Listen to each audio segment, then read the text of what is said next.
জি, আসসালামু আলাইকুম। এই যে বীরে সেফা, এটার কথা আপনাদের বলেছিলাম।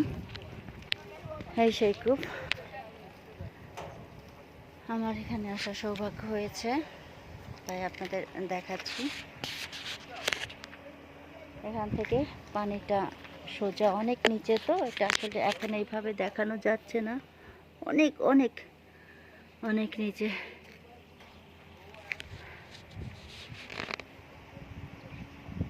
দেখুন কি চমৎকার জায়গা, এত বড় বড় পাহাড় উঁচু নিচু। এখন তো ইলেকট্রিসিটির ইয়ে দেখা যাচ্ছে, কিন্তু তখন কি অবস্থা ছিল যখন সাহাবীগণদের নিয়ে যোদ্ধাদের নিয়ে নবী করিম সাল্লাল্লাহু আলাইহি ওয়াসাল্লাম এখানে এসেছিলেন, এবং এই সেই কুয়ার পানি তারা গ্রহণ করতে এসে দেখেন যে খরা এবং বিষ মিশানো সেই পানি ছিল।